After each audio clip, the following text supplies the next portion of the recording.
So welcome everybody to today's webinar hosted by AI-SPRINT, Morphemic, and H-Cloud on unleashing the potential of AI in healthcare and e-Brainscience. My name is John Favaro. I am a senior analyst at Trust IT, and I am a member of the AI-SPRINT communications team, and I will be your host for today's webinar.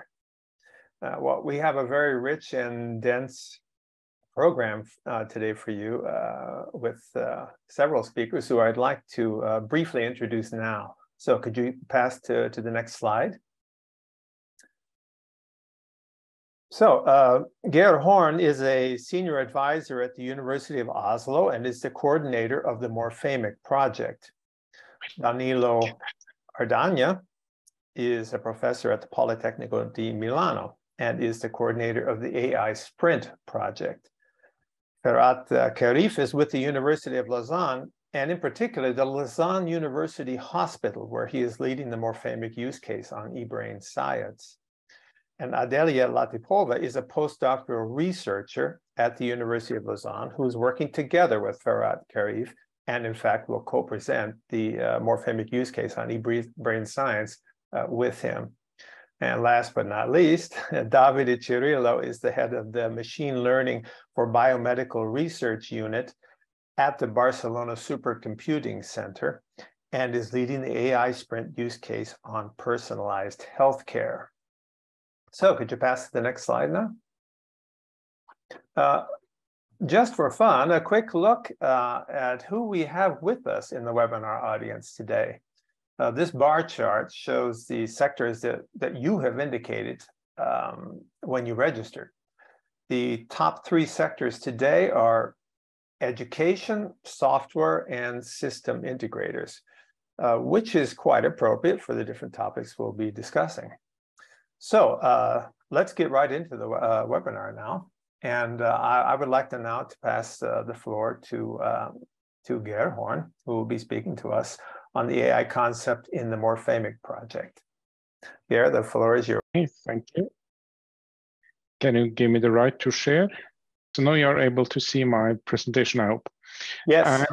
I will be rather quick because I have only 10 minutes to introduce you to the Morphemic project, which is about management of cloud applications. And what we're looking at is starting from another project called Melodic, which is an open source project and a platform which manages an application in and across multiple clouds.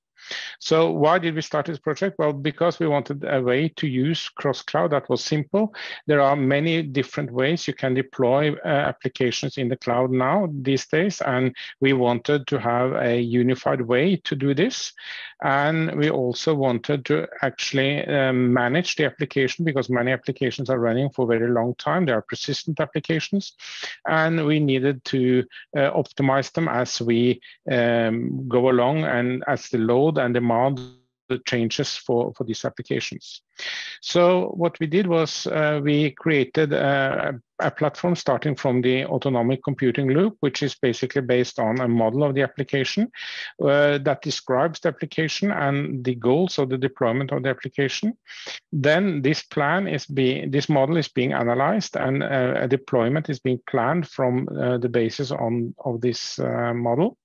And then this is then sent to execution the first time, and which means deployment. And for all subsequent adaptations, it will be changing the running configuration of the application to better suit the requirements and the goals of the model. So for instance, if you want the results to be available by a certain deadline, then of course you might need more machines, and in the cloud that is no problem, because you can simply rent more machines from the cloud, and then you can scale to this new configuration.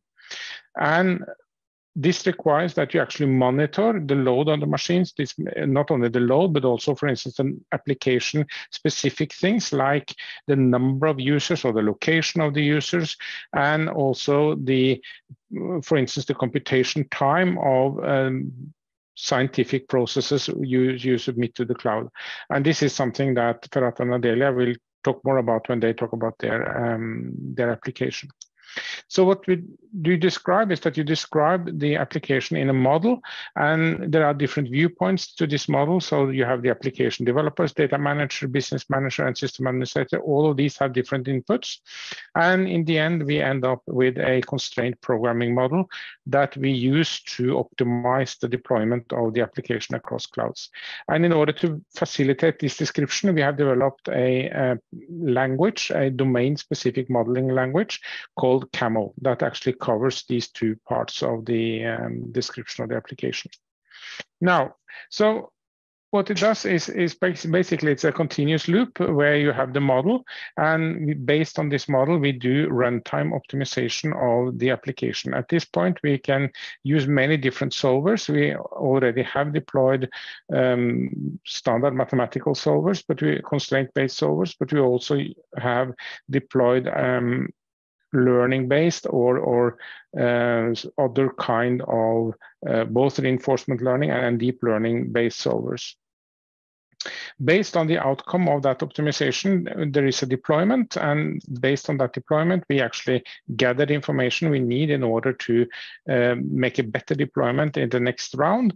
And then finally, we establish the context of the application. So we establish what are the important factors to look at, what are the reasons for making an adaptation. Is this application behaving well, or is there a need for more or less resources to be given to this application we are managing? And again, in this part, to understand the context, we also need to use pattern recognition and other AI methods in order to establish what is the current situation for this application. So this is the background. This is what we had when we started the Morphemic project. Now, there is still a need to do better than this, because here the application was largely described by the owner of the application, and we did not know anything about the application code itself because it was only the topology of the application that was described. So our goal was here to see if we could use knowledge about the application source in order to build a better application architecture model that we could deploy in multi-clouds and optimize. So what kind of application do we deal with? And what we are doing there is we are making an application profiling based on what is available from open source repositories, because if we know that this is a high performance application that requires significant computing resources, then we can deploy it differently on other resources, on other providers, than if we know that this is a web-based application which can only be deployed or can be deployed anywhere. Or if the application is able to support a GPU, for instance, for training of learning-based methods, then we know that this will be this kind of application, and we should prefer GPUs over CPU deployment for components of this application.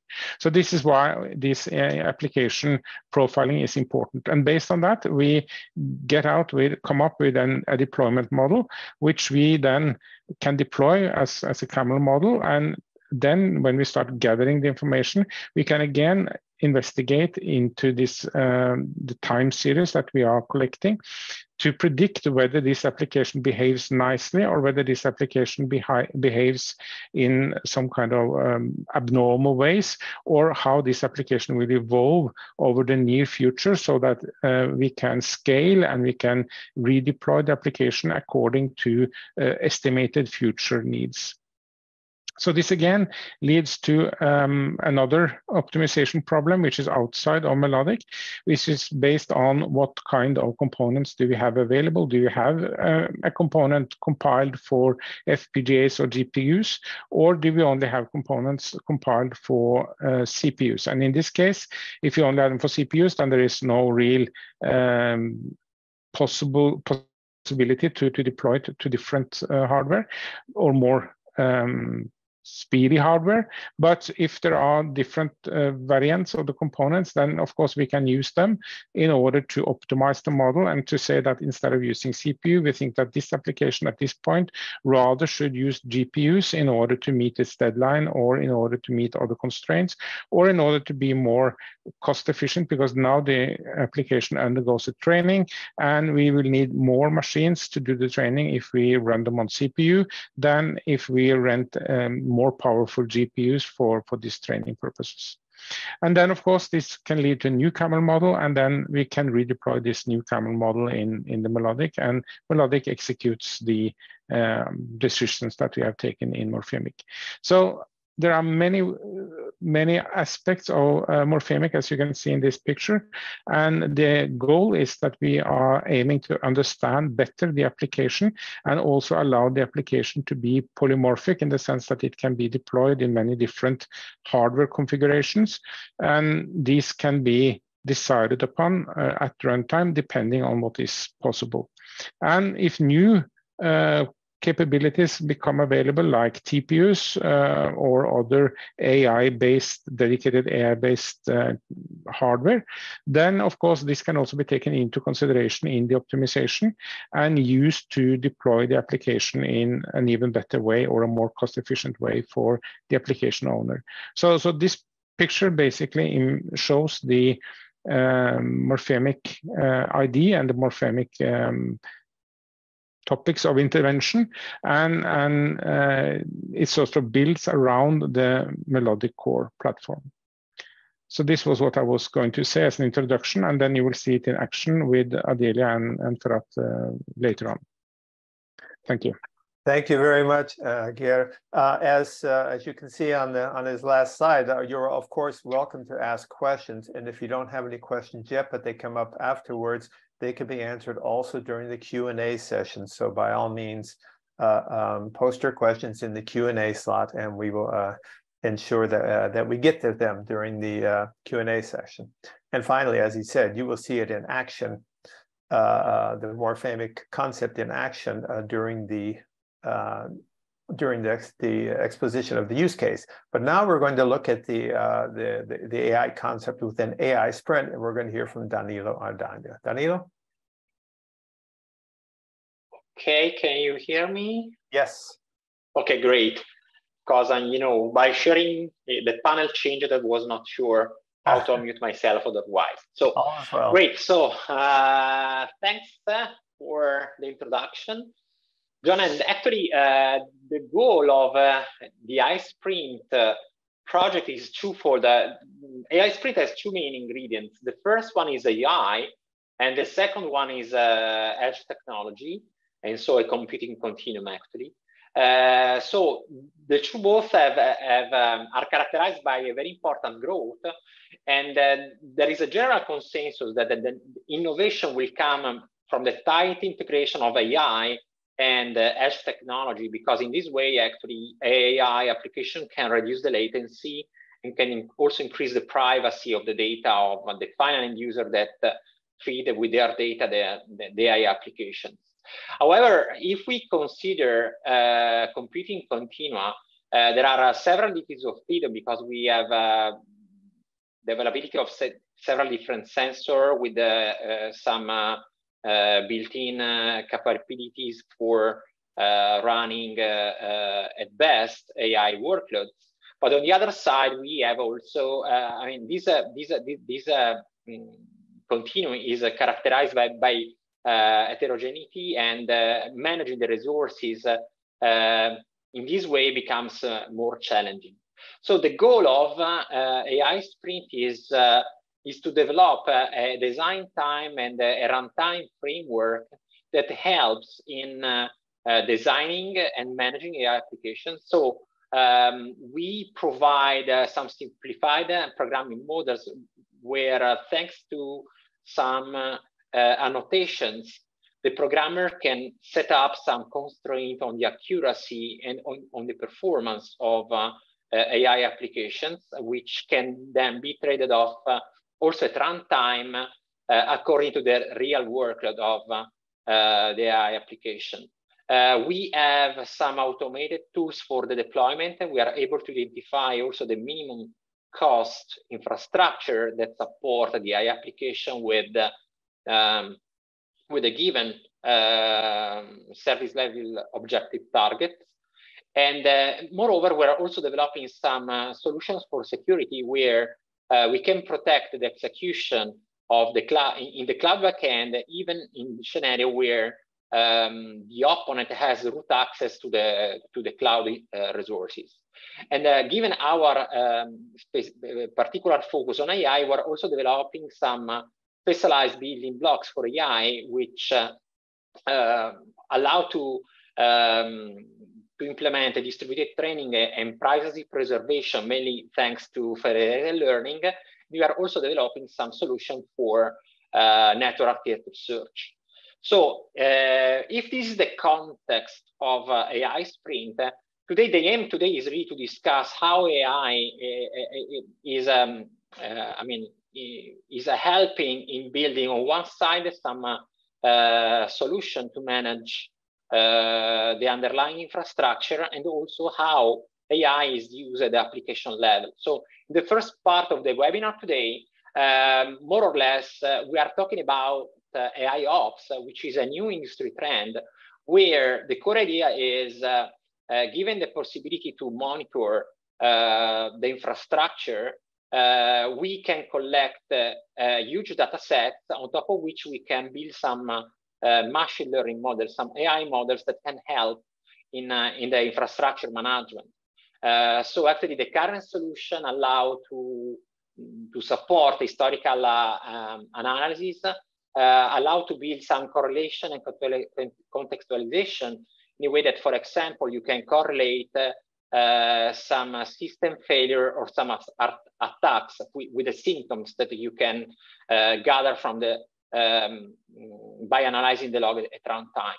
And but the focus in AI-SPRINT is especially on performance, in performance analysis and performance prediction. So what we are, the key problem that we are facing in AI-SPRINT is starting from the consideration that the computing continua have a really a large number of possible configurations that can be set up for supporting the execution of an application. And the key question is how can we predict the execution time for the application running across the full cloud continuum stack for a fixed configuration. So this is actually the first question of a bigger capacity planning solution, which can be split in two parts. The first one is really predict the execution time given some amount of resources. And then the next step is more or less as done in Morphemic, is to optimize the computational resources in a way that we can fulfill some performance target. What we are doing in AI-SPRINT is to use machine learning methods to predict the execution time of application at a different, by really considering different point of view. We actually are building a library that supports, is a kind of AutoML solution for regression of the performance of cloud systems. And actually, it is based on some traditional machine learning model, because we try also to limit the number of the size of the data to train such performance models. So the general idea is we profile an application in one of the use cases of AI-SPRINT that will be discussed furthermore by Davide. So we are considering, for example, a strain detection application where we can try to train this application by considering different patients' data set. We profile this application from historical data. We try to train our machine learning model. The general goal is to try to predict the execution time of the same application, but under unseen configurations. So that's the first step that is performed in AI-SPRINT, and in particular in our risk stroke assessment application use case. Actually, we are considering at this stage some open data set coming from the PhysioNet challenge, where we have data coming from ECG of patients. These ECG are used, are analyzed both in the time and in the frequency domain. So the general goal here of our models is try to understand, given the execution of this application on the Barcelona Supercomputing Center Barre Nostrum system, we try to predict what happens if we assign a different number of cores to this application.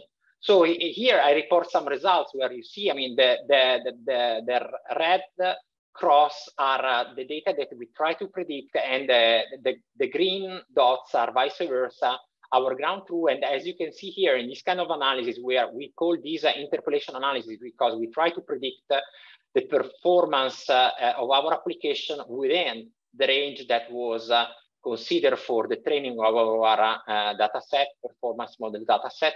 And as you can see here, the error is rather low. The error is about 5%. And then always considering this application, we were also analyzing some extrapolation capabilities of our model. So we try to predict, so these data are the data points that we consider in the training set of the performance model, and we try to predict, to extrapolate, so to get out of the range that was experienced and was put in the historical data set of the profiling of our application. We try to predict which will be the performance. As you see here, the agreement between the prediction and the performance model and actually in the actual data are very good. What we are doing is also, I mean, this was an application of the performance model for the training of the AI application. We are considering the use of these performance models also for the prediction of the inference time of our application. Here, I report some results that we achieved on top of OSCAR, which is the technology developed by our partner, the University Politecnico of Valencia. And actually here we have considered a video application, a search actually of a sentence in a video application to return the clips where that sentence is mentioned. And as you can see here, what we are doing here is again a kind of interpolation analysis where we try to predict for this amount of core and this amount of core, which is the execution time of this pipeline application. And then actually we consider a different kind of extrapolation analysis. Here actually we fed this application with a different number of video files as input. Then, so these are the data that we consider for the training. Then we try to predict the actual execution time with a different number of files that was unseen, the training data set of our performance models. And as you see here, also the agreement between the predictions, which is this dotted line, and the real data is good and becomes more accurate. The models, our performance models becomes more accurate when we consider larger systems. So this is the first step where we try to predict the performance application. Then we are using this machine learning model also to support the optimization of our application. So at the same time, we face two different problems. At the same time, given the candidate resources to support our application execution, we try to, so for example, here we are considering another use case of AI-SPRINT, given the fact that a component can run in a drone with or without a GPU, another component can run on a PC, on edge server, which is available through, for example, a mobile edge cloud, or different other, components that can run in the cloud, even with a function as a service paradigm. We try to understand, given the component latency, which is set as constraints for our problem, and the expected application throughput, we try to define, which is really the configuration. So we select the resources of minimum cost, the support of our application. Then the same problem is also faces runtime through another tool, where we try, given the fact that, for example, we selected the drone with the GPUs, and the PC to run, the first layer in our edge cloud system, given that the actual load that might be different than the one that is considered design time, we try to adapt to re-optimize our system by changing, for example, the component placement, by scaling, for example, the cloud VMs. And actually, since we are considering AI application, we also consider a possibility to partition this application. At runtime, we can switch from one partition to another to exploit really at best the resources that are available in the system. The last use of the performance model is also in the network architecture search. So this is our starting point was the AutoML tool by Google, where actually by uploading a label data set, you obtain the machine learning model, which is more accurate, automatically, actually without writing any line of machine learning code. So actually here we are using machine learning to predict on one side the accuracy of this automatically built deep neural network with execution time again of the application. And actually here we are able to prune, because with the performance model, as you see, there are a lot of solution and configuration that have the same accuracy, but have different performance. And of course, we prune, and with the same accuracy, we consider really the fastest network.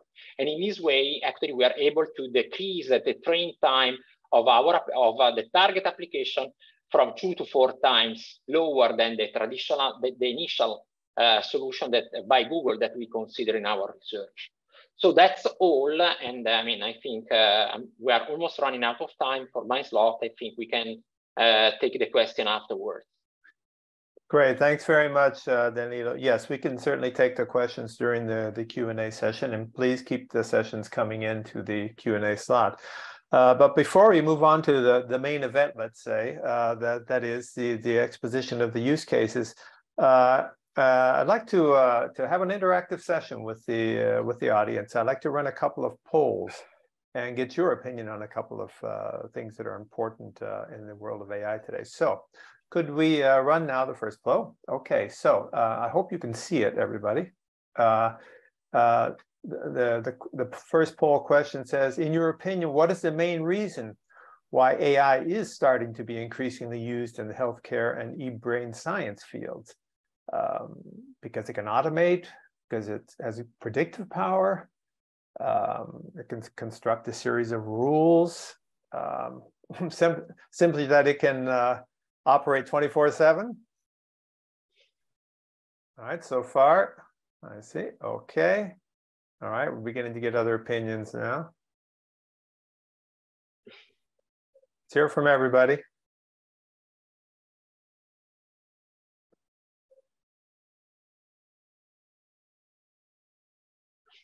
Okay, I think I see a pattern emerging now.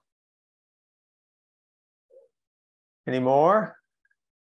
Any more opinions from anybody? I don't think we've heard from everybody yet.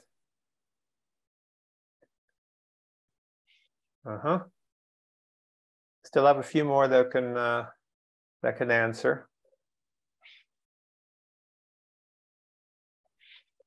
Okay, so I believe now that we can take a look at the answers. In fact, it's a very interesting distribution. It started out being about prediction, but we ended up with more people thinking actually that the automation aspect can be very most important of all, more than anything else. And nobody really thought that the fact that it can go 24/7 was the most critical thing. So let's look at the next poll question, our second one. There we are. Okay, fine. All right, so let's go to the second one now. So what is the main risk that might prevent AI to be applied in healthcare and e-Brainscience? And there are many possibilities here, but try to choose the one that you think is the most important. Ethical concerns? Is it more about privacy and security? Bias in AI? Or simply that AI might make mistakes that harm the patients?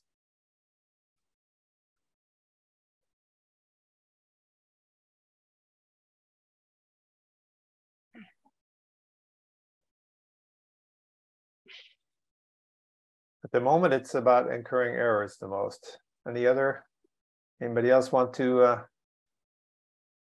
chime in now? Okay, I think we can end the poll. So can you share the results now, Rita? Oh, okay, we almost have everybody now. Okay. Go ahead and share the results. Yes, so the risk of incurring errors, we do not yet consider this to be a completely resolved issue. So thanks very much, and thank you for letting us hear from you on this. And now we will have a chance to find out more about how the AI concepts of both morphemic and AI-SPRINT are being applied in the use cases, specifically regarding medicine. And as you can see, they are, in fact, very synergistic among them. A lot of it is about optimization, a lot of it is about reconfiguration when possible, etc. So let's now pass the floor to the first speaker on the use cases. We will be hearing from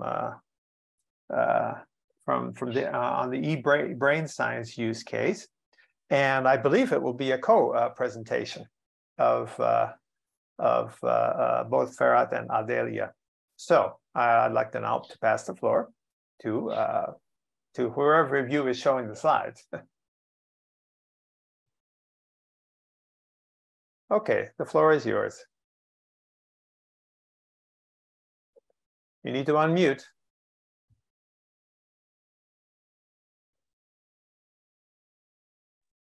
Sorry, I was losing I couldn't find the button when I was full screen. Okay, let me go back to full screen. Sure. Okay. Okay. I can see both of you. Adela, you are still muted at the moment, but okay. So by all means, go ahead, Ferath. Hello, everybody. Thank you very much for this opportunity to speak about our use case within the morphemic. And I will present a use case which is related to the brain sciences. And let me introduce myself. So my name is Ferath Kherif. I'm a brain researcher located here at University Hospital of Lausanne. And my expertise is cognitive neuroscience.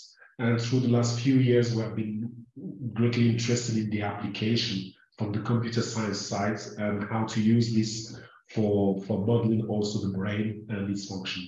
And later, Adeliya will speak to you about how we implement the methodology that we have developed and what's our role in morphemic. So first of all, what's the brain science and what's E-Brainscience? So since the advent of MRI devices in the 19th, what we have been seeing is an increased use of this machine, basically, that allow us to go inside the deepest of the human brain. And basically, there have been a lot of developments in the application of this so-called neuroimaging technique to study the human brain, the structure of the human brain, and its function. And this allows us to better understand how the human brain functions in general and to better understand the brain disorder. And if we take the publication as a metric, mostly we have 4 domains of development up to now. The psychology, which is interested in the function of the human brain, memory, how we make decisions, how we see the world around us, and how we work, motor control, etc. And also the psychological disorder, the psychiatry is also a big domain, and the neurological is another big domain. There's also development in the physiology, trying to understand how we go from the measurement that we make with our machines to the underlying mechanism. And lately, this last few years, there have been a massive development in deep learning and machine learning techniques to help to develop diagnostic tools, but also to understand how the human brain basically does it. In our own lab, we are mainly interested in aspects related to socioeconomic factor, to neurodegeneration, the effects of sleep, the cardiovascular effects on this disease, basically depression and dementia. More generally, there's many challenges in the application of the neuroimaging technique to to the next level, which is this E-Brainscience and the use of cloud computing. So one of the big challenges is the complexity of data. We now have different type of data sets that give you information about the function, like fMRI, or about the anatomy, the white matter, gray matter. So there's many modality. There's increase in resolution, which increase the data sets. We have much more number of people that have been scanned. So instead of 10 megabytes per people, we have gigabytes of data per participant. And following this development, we have a lot of tools and methods that have been published around. But the problem is that they are mostly desktop-based. They are very fragmented, and there's a lack of standard method to bring this to a comprehensive workflow. So, in a sense, there is a need to collaboratively work together in this sort of standardized workflow in order to develop collaboration, but also ensure privacy.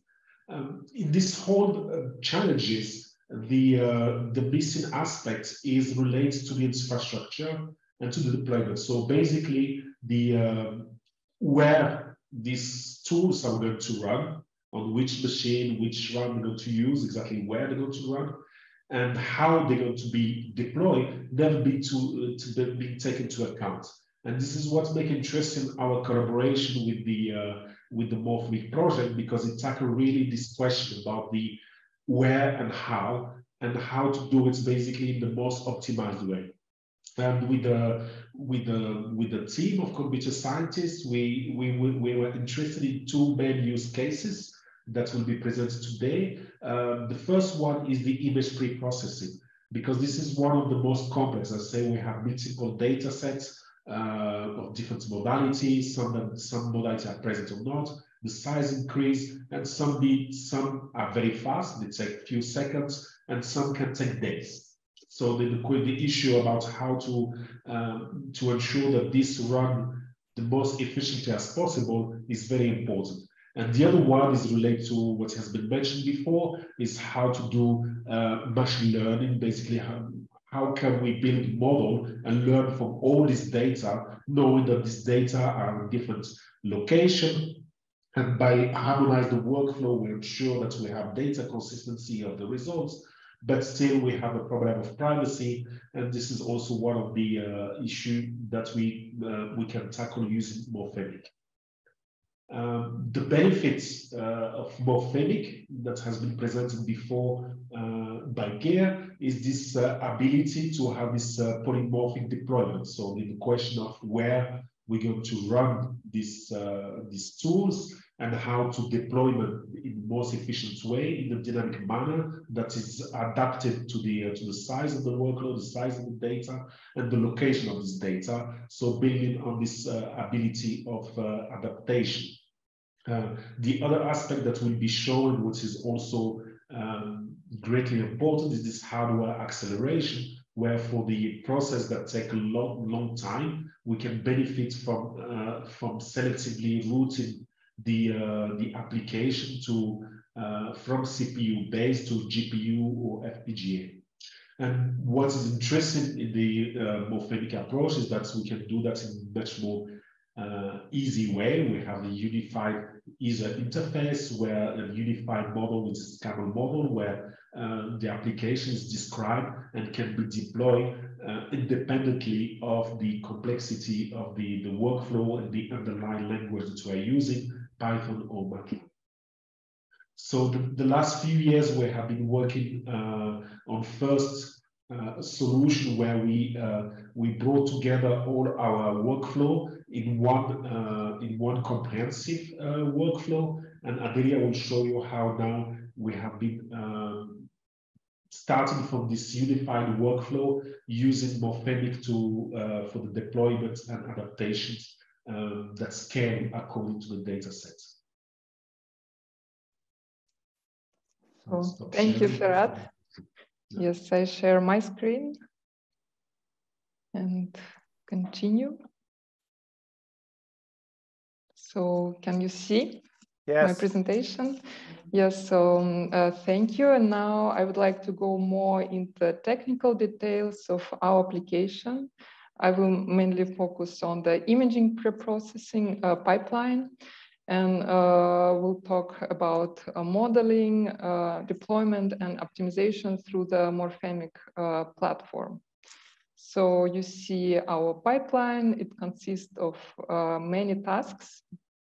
Some of them are consecutive, some are independent and can be run in parallel.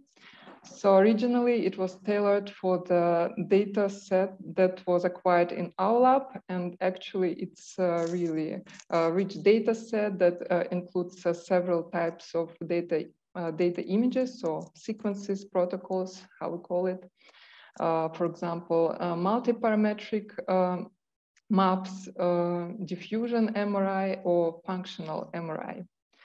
And there are a variety types of tasks aimed on pre-processing this imaging, starting from a change of the format conversion of the images, calculation of quantitative maps, segmentation of the brains, parcellation on different regions, and extraction of information from these regions. For these tasks, we use very popular and well accepted software and packages in neuroscience society. And they're mainly, they're used based on different methods. It could be a statistical method, so it could be machine learning or deep learning techniques. And our code is written on MATLAB, but is Pythonized and Dockerized, so it doesn't need any special license, and all the softwares, they're publicly available.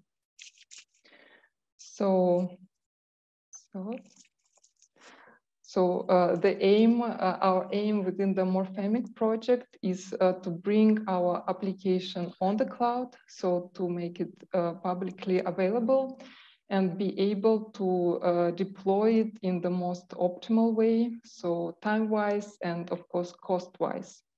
So to do this, as Geir explained, we need to create the model of our application.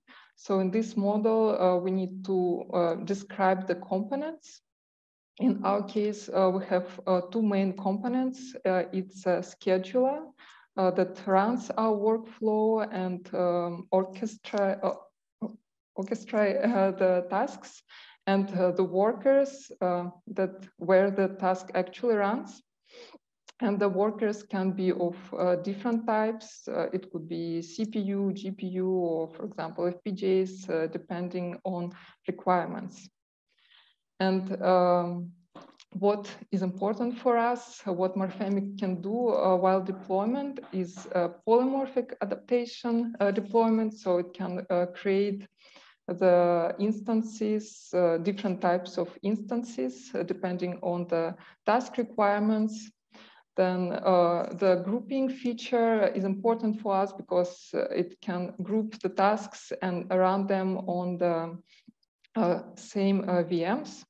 And one of the core features that is interesting for us is proactive adaptation and forecasting that actually can scale the number of instances depending on rules that we set up and the, let's say, current condition of the application, like, for example, number of the users or number of images.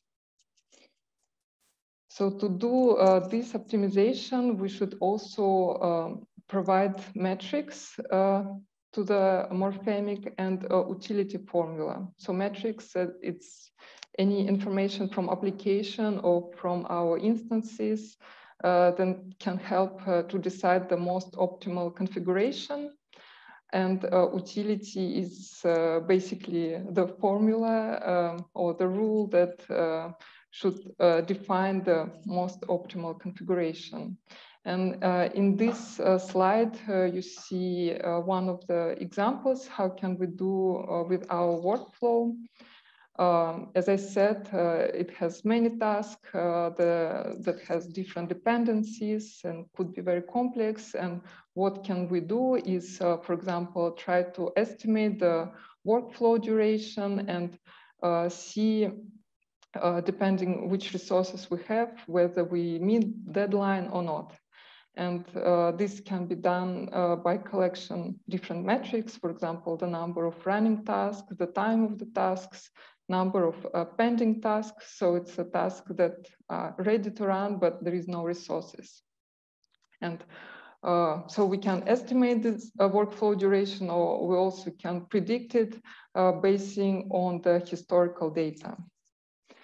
And also to activate the reconfiguration, we need to, as I said, to provide some rules. So here you see the reasoning part. So Morphemic collects the metrics from our application and the instances. Then it does some calculation, more complex metrics within Morphemic, and we set up some constraints that says that, okay, this is time to reconfigure, that we might violate our constraints. And the utility function using solvers will find the most optimal configuration. And the utility part, it's either can be decided by you how you want to create it, or either in Morphemic now it has utility function creator, a special, let's say, software that with predefined templates can help to build it. Another important part for us was the possibility to use accelerators, as our workflow is complex and we work with big images, data sets, so some tasks are very time consuming. And so it is a great opportunity for us to try to accelerate these parts. And for this task, we worked with our collaborator, is a company called Inaxel, and they are specialized on FPGA accelerations. So within Axel, we have chosen the most time-consuming task. So in our case, it is called white matter segmentation and tractometry. So for this, we use software called TractSeg. Actually, it's based on pre-trained neural convolutional network, and it's the new techniques that currently used in neuroscience. And some part of this actually brings much faster results than the more conventional methods, like the segmentation of the white matter, but some parts are still very time consuming. It is called the tractometry. So you see on this slide, this is the part of brain, one of the regions of white matter, and within tractometry task, we create the streamlines within this region. This is basically, we can say, the architecture of this region. And it's really, depending on settings, it can take hours or days. And of course, we would like to have a quicker solution.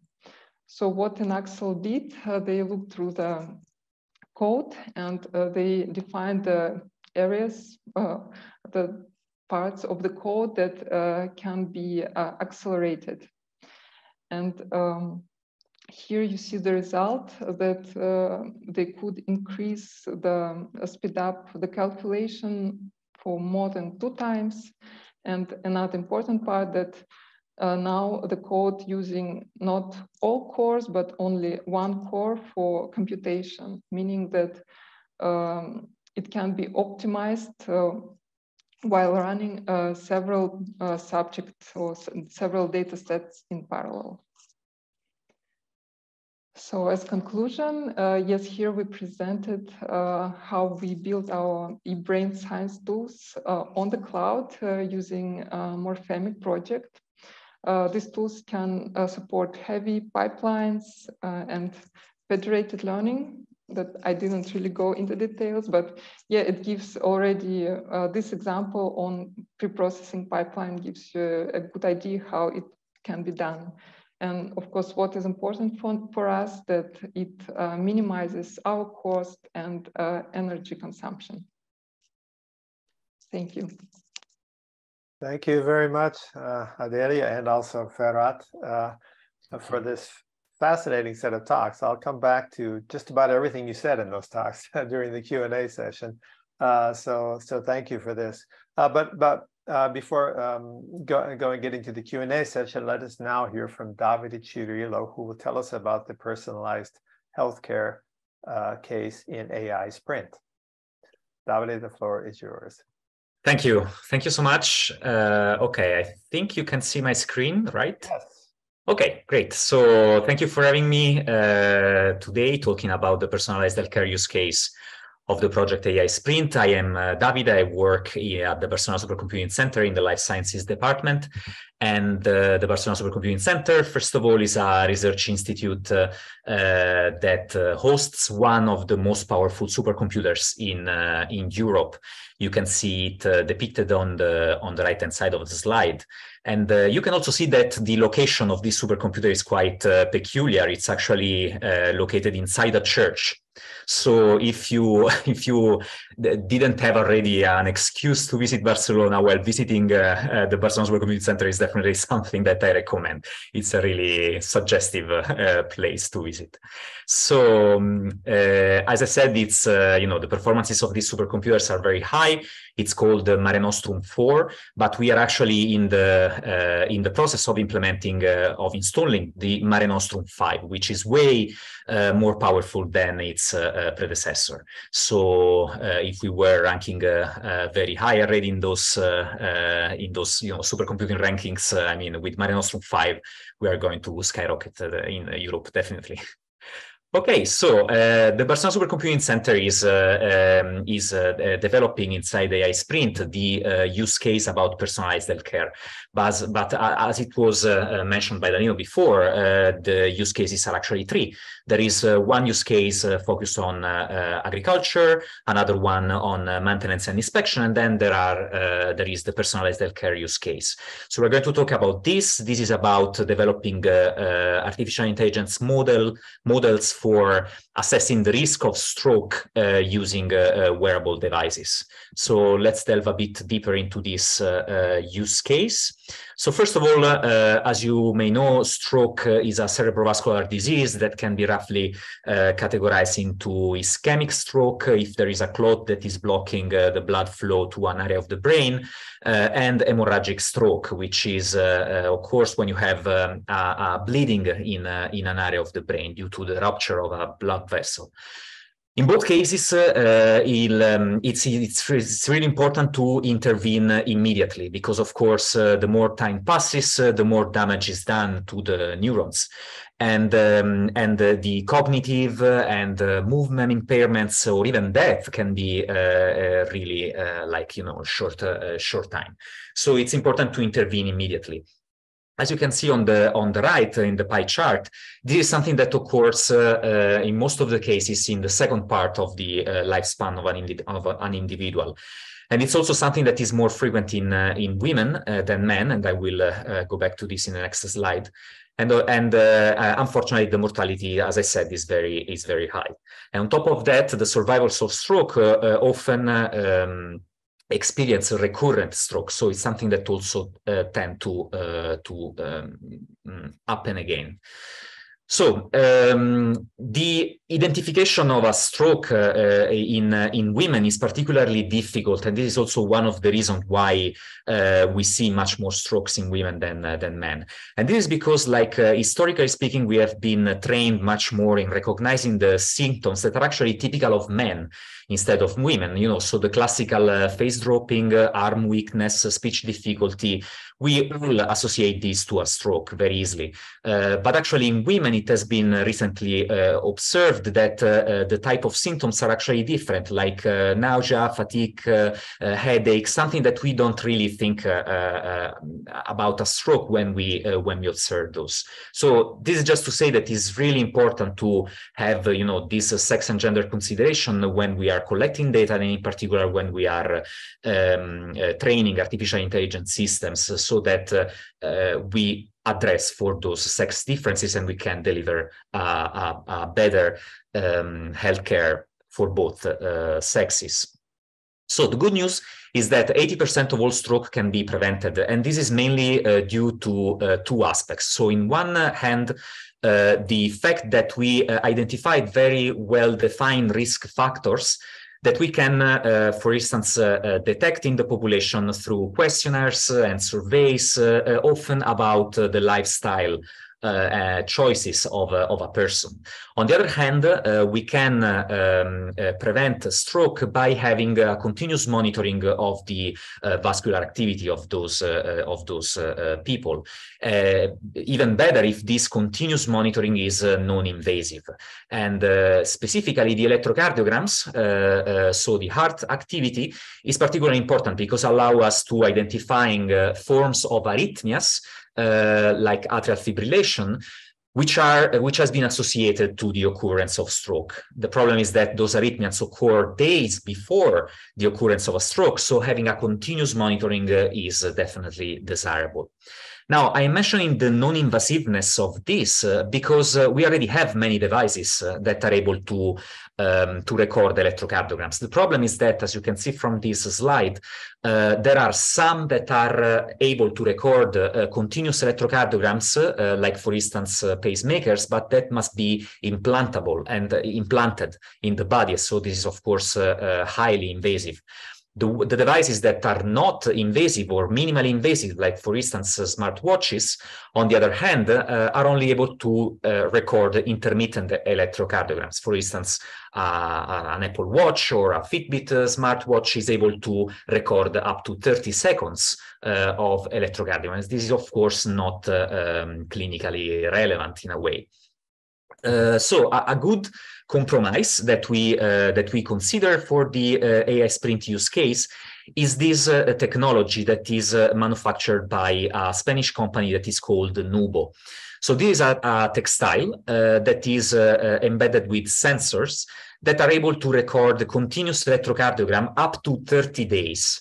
This textile is very soft, is very comfortable, and it really, like, it's showing like a much higher adherence compared to other type of devices. And also it has, it's able to continuously record those electrocardiograms day, night for up to 30 days. So from a clinical point of view, and the detection of those arrhythmias, as I said before, this is extremely, extremely interesting product. And this is indeed the product that we are using in a pilot study that we devise in the AI-SPRINT project. So this pilot study is composed of different stages because we are recruiting different groups of people, volunteers, that are going to wear this textile and to compile a questionnaire on cerebrovascular risk factor. And we are going to iterate this throughout the span of 1 year, more or less. We already started with a first group of 10 volunteers, 5 healthy individuals and 5 stroke survival, which has been recruited by one of the most active and biggest patient organization in stroke in Spain, which is called Freno a Lictus. And those people are going to, as I said, are going to wear this device, and we are going to collect all this information in order to create our models for stratifying them into high, intermediate, and low risk of stroke. So here you have some picture basically of a couple of weeks ago in which we kicked off this pilot study with the first group of people. And as you can see, like, for instance, here there is the box with this device that those people are going to receive at home, and also the questionnaire with those cerebrovascular risk factor that they had to compile. So we are in the middle of this, and we are going to to collect this information for the first group and then for all the other groups throughout the year. So the data that is coming from those long-term electrocardiograms is not the only type of data that you are going to use. And this is because it's true that these long-term electrocardiograms are very interesting from a clinical point of view, but we are missing, the attractiveness of a technology that is even less invasive, like for instance the case of the smartwatches. For this reason, we essentially want to also test the models that we are going to train and to learn from the long-term electrocardiograms in a different technology, and specifically a couple of Fitbit smartwatches that we have in-house.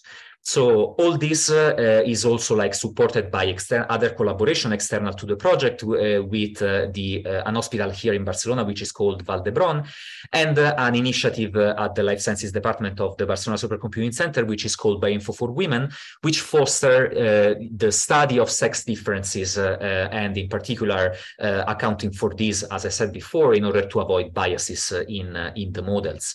And actually, a couple of months ago, we even published an entire book about this topic of sex and gender biases in artificial intelligence.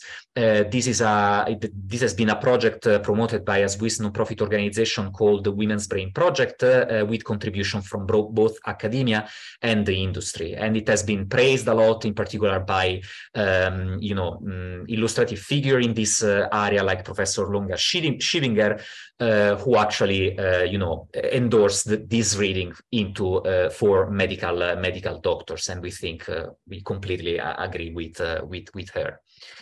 Okay, so those models for stratifying patients based on those electrocardiograms are machine learning models of different types that we are training using a library for distributed machine learning that has been developed by the computer science department at the Barcelona Supercomputing Center, that is called DISLib. And as you can see from those plots here, but I encourage you to read the actual paper. DISLib allows you to train big models using a lot of data, but with lower time compared to other solutions that are available in the market, and leveraging the high level of scalability and distribution that this library is able to use. Yes, so DISLib is one tool that we are using to create those models, but actually, as Danilo mentioned, we are working for the moment with some prototype using a public database that is called Physionet, and in order to train those models, we are not only using the DISLib but also POPNAS in order to find, for instance, the optimal convolutional neural network architectures that are able to provide the better performances when we are using spectrograms instead of just time series. Actually, we are also collaborating with the Politecnico of Milano to adapt POPNAS to be using time seriesing as well.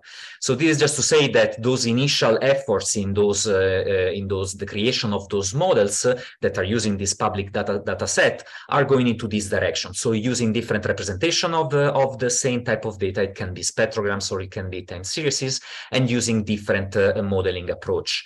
In terms of the classical, let's say, machine learning, we are using cascaded subplot vector machines, k-nearest neighbors, random forest, and we are, exploring different approachings of pre-processing the data, creating, for instance, synthetic instances in order to balance them, monitoring all the time the performances that we got, and the performances that we are getting are actually comparable with the state of the art for atrial fibrillation recognition.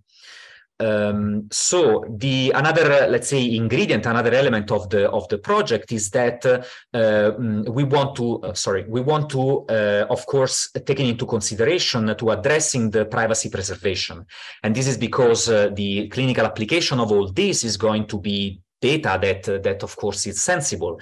Those are electrocardiograms from people, And so in order to do this, we are exploring settings that leverage federated learning, like, for instance, this kind of description that you can have in this slide. So there are local peripheral models that are exposed to data, and each model is actually, in each one of those models is trained independently. For instance, in nodes of Mare Nostrum, or locally inside the hospital, if you think about possible future applications. Now, the thing is that the privacy is preserved because only the parameters of those models are shared with a central general model that is the one that then is ultimately used.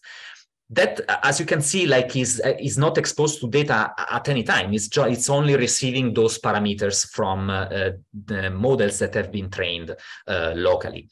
So this model can be, for instance, deployed in either in a cloud or at the edge, and it can be used, for instance, to apply this detection, the atrial fibrillation, or even the patient stratification using information that is coming in, like, for instance, the one from Fitbit. So in this last slide, you can see all the other tools that are part of the ecosystem of the AI-SPRINT infrastructure, and how they are working in creating and using these models. So the data that is coming in comes from those different devices, and we are training them in a federated setting, and this training is orchestrated by the computational model comps, and all the specifications that are related to, for instance, the requirements in terms of cloud requirements, the resources that are needed for training those models will be specified by the tool Space for AI. Anyways, in case we have variation in the workflow, the Space for AI Krake and Infrastructure Manager are going to take care of providing more resources and migrate all the needed tools to those new resources. The outcome is a model for patient stratification that has been trained using this lib, for example, that is deployed in a cluster where the OSCAR tool is working, providing function as a service in order to make inference on demand when the new data is coming in. Inference on demand means that basically immediately a doctor can apply those models and can tell, for instance, if a patient in a particular moment of time, what is its level of stratification based on the activity's heart activity. All this is going to be orchestrated by comps and also encrypted using tools that take care of the security, like, for instance, SCOAN. Okay, so in conclusion, we saw that it's important to facilitate the use and development of artificial intelligence in the computing continuum, and that AI-SPRINT is offering one of the first platforms for doing this in an efficient way. And with this example of this use case in personalized medicine, we saw how this AI-SPRINT platform can facilitate the development of, in particular, the stroke risk models using wearable devices in real time. So thank you so much. And thanks to you, Davide. That was absolutely fascinating. I have a million questions of my own, but now I think it's time to go to the general Q&A sessions. And of course, once again, the participants are more than welcome to send in their questions on the Q&A chat. But for now, I would like to ask Nicolo to put up the slides on the first question that we did have in mind to ask all of you. And the question is, in general, what do you think is holding back organizations from adopting AI technologies? And given the context of this webinar, we're talking also about medical organizations, let's say, or health-related organizations, and there could be many reasons for this. Obviously, financial and economic barriers, but there could be a very heavy regulatory context that's holding them back, or a lack of trust, cultural problems. I mean, you heard what Davide said before. People may not like to wear these things, etc. So I'd like to to ask this question. I'd like to maybe start with our coordinators. So Geir, I would like to ask you, what is your impression so far about this problem of people hesitating to adopt AI technologies? Well, my impression is that you ask particularly for medical organizations, and for them, I think that privacy is one big issue. Another one is actually the availability of data, because well, Norway, I'm coming from Norway. Norway is a small country. We have relatively small hospitals, and that means they also have relatively small data set in one hospital. So they are facing this kind of issue of lack of big enough data sets in order to draw good enough conclusions. I also think, and this is sort of what these kind of projects can help with, is a lack of sort of domain knowledge on both sides. So people working in hospitals, they have a tendency to not have departments like Ferath's department, but they are more focused on the medical aspects of the medical research. Whereas we as IT experts and AI experts, we tend to focus more on the sort of the inside of the algorithms and not so much on the use of the algorithms and the application of the algorithms in particular settings. So I also think that is a sort of a hurdle for the uptake, that there is this lack of collaboration between different domains or different subject, different fields of science. Thanks very much. Very, very insightful. Danilo, do you have something that you'd like to present from your perspective? Yeah, I think I agree with Geir. I touched the most important point, because it really depends on the domain, right? Because, for example, AI is in our pocket when we use Facebook and we have our friends automatically tagged. So in this situation, there is no harm that you can do to the patients, and as was popped up during the first Q&A session. Yes. But on the other side, it really depends also in the context. In Europe, we have many SMEs also, and they do lack data too, and they lack the technology expertise also to build.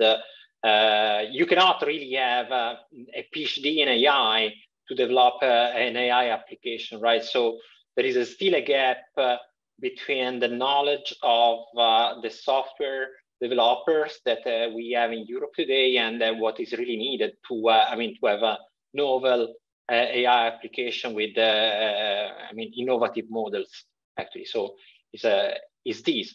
On the other side, if we think to the application, to the AI, to the data centers, I think currently there is also a lag between the data that you gather from the data center, from the cloud systems today, and I think it is a matter of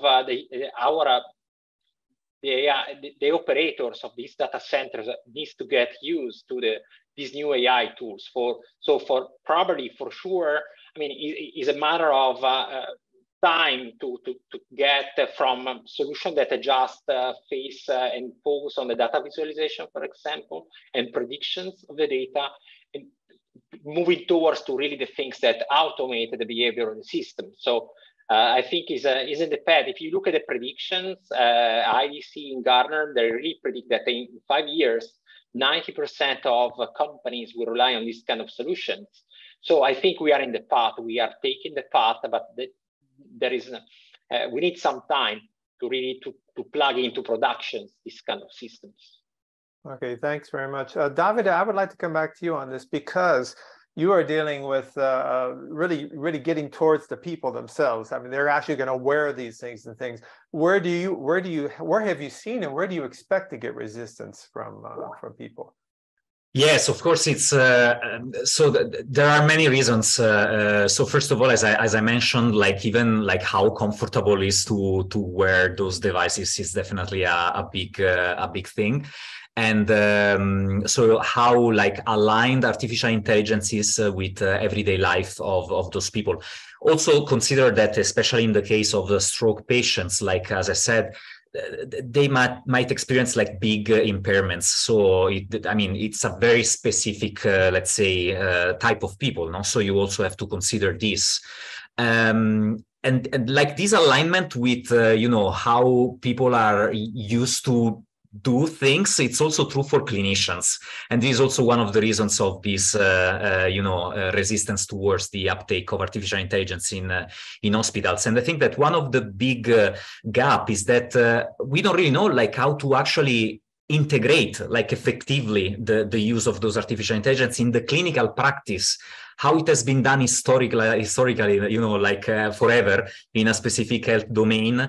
And now there are those tools that, of course, that are super useful and are looked at with a lot of you know, fascination and with a lot of eagerness, no? But it's then like, you know, integrating this into the, you know, day by day hospital dynamics, and also like how a clinician is used to do his or her practice.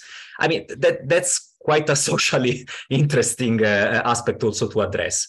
And then, of course, there is the last part that is, you know, the communication. This is more related to, you know, education also.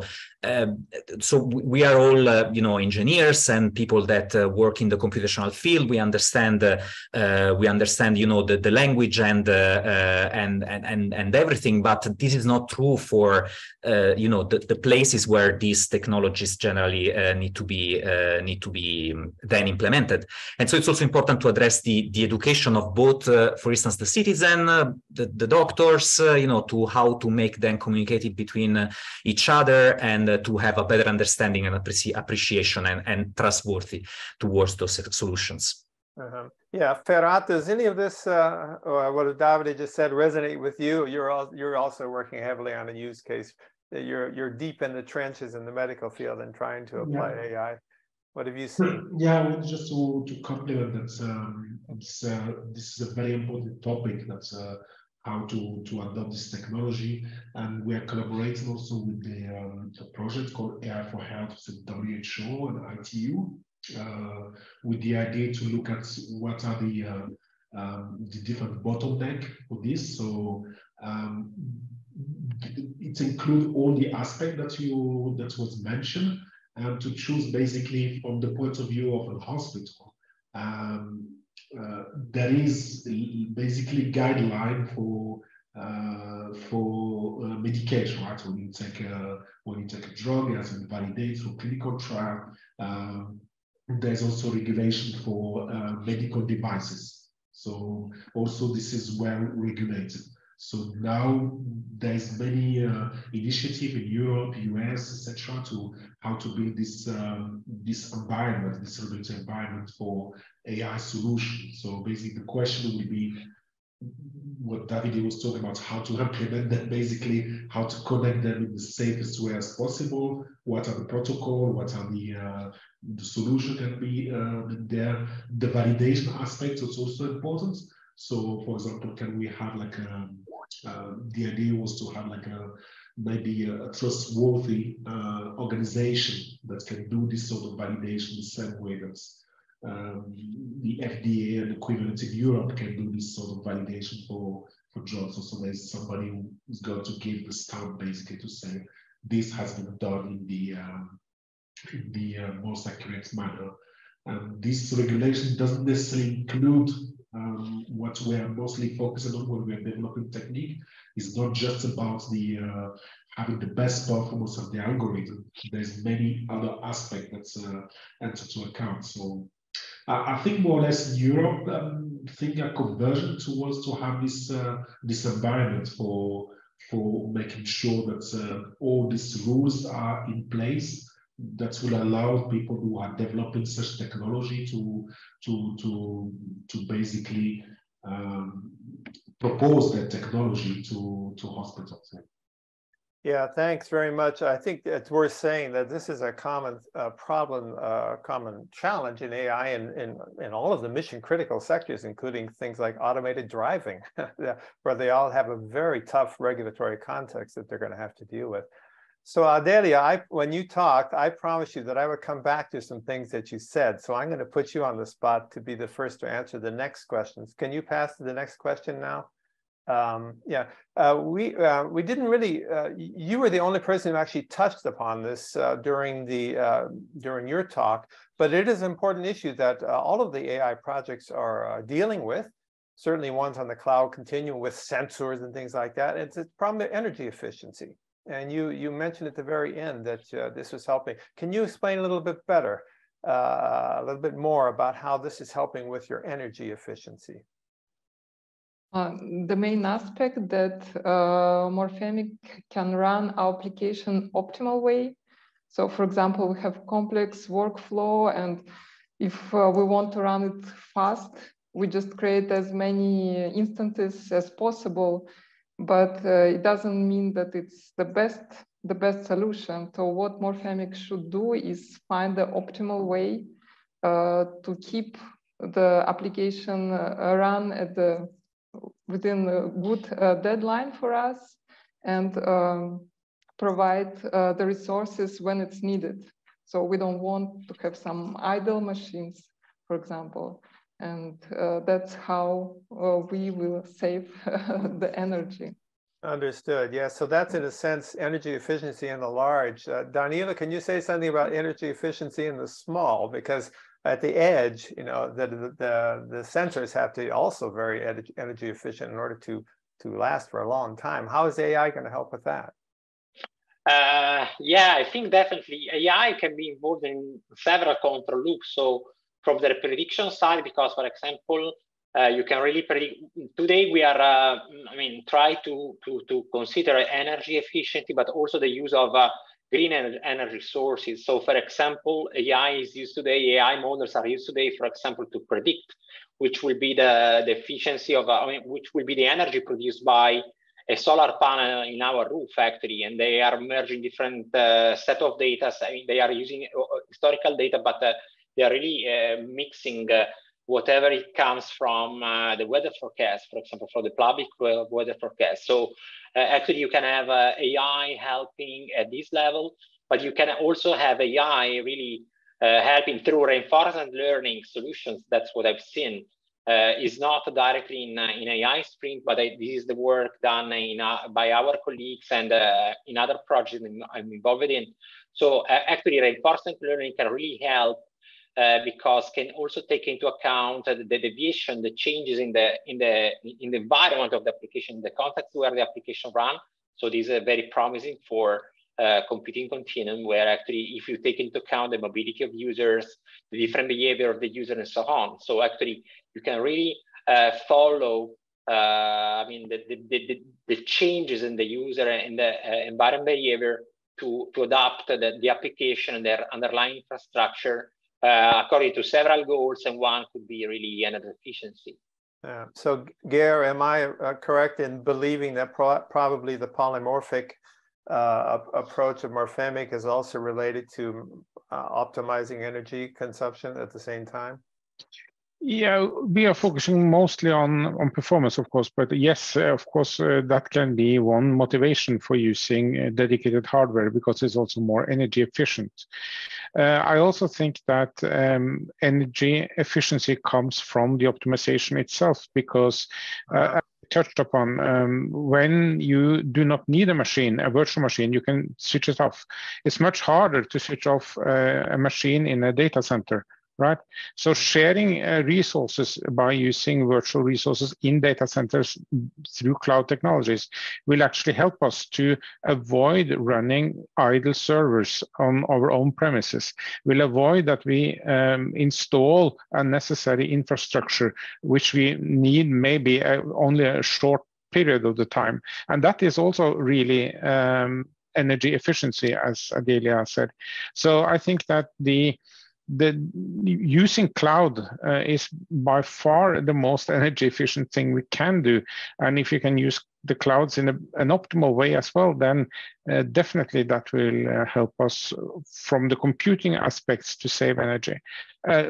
Not speaking about using AI to sort of predict the functioning of the energy system itself. That is a completely different ballpark, which is sort of beyond these projects and today's topic. But that could definitely also be a source of important optimization and redundancy in the energy system itself.